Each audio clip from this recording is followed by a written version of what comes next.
त्या लॉटरीमध्ये 50 लाखापासून 75 लाखापर्यंत पंतप्रधान आवास योजनेअंतर्गत EWS आणि LIGच्या कुठल्या लोकांना ही घरं परवडणार आहेत? सिडकोचे अधिकारी टेबलवर काहीतरी ठरवतात.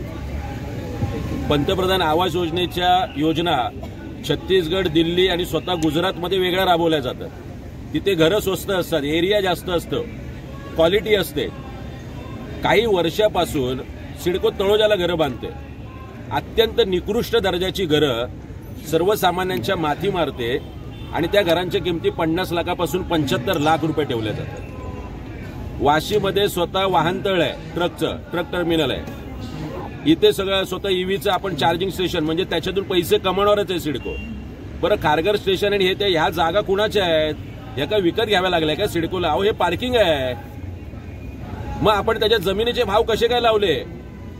हे सगळं सिडकोला काल आम्ही सिडको MD विजय सिंगल असतील, शंतनू म्हणून ते जे IS आहेत आणि जॉईंट MD ते असतील, गोयल असतील, गणेश देशमुख असतील, या सगळ्यांना आम्ही काल समजावून सांगितलंय.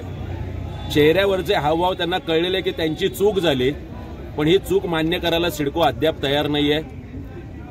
त्यामुळे मोडेल पण वाकणार नाही, अशा पद्धतीने सिडकोचा बाणा आहे.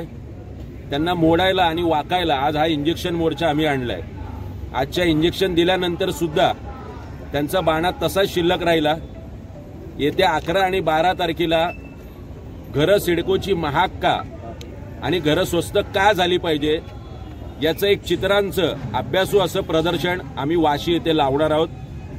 या दरम्यानच काल सन्माननीय राजसाहेब ठाकरे यांची आम्ही भेट घेतली आहे. राजसाहेबांच्या माध्यमातून परत एकदा मागच्या वर्षीप्रमाणे आम्ही मुख्यमंत्री देवेंद्र फडणवीस यांची वेळ घेणार आहोत, एकनाथ शिंदे साहेबांची वेळ घेणार आहोत.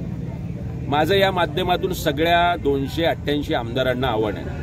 आता आम्ही एका आमदारांच्या निवासाच्या इथून गेलोय, त्यांना आवाज गेलाच असेल. या सगळ्या आमदारांना माझी नम्र विनंती आहे, महाराष्ट्रातल्या कानाकोपऱ्यातून नवी मुंबईत लोक आलीत, मुंबईत लोक आलीत आणि यांना इथे घरं लागलेली आहेत.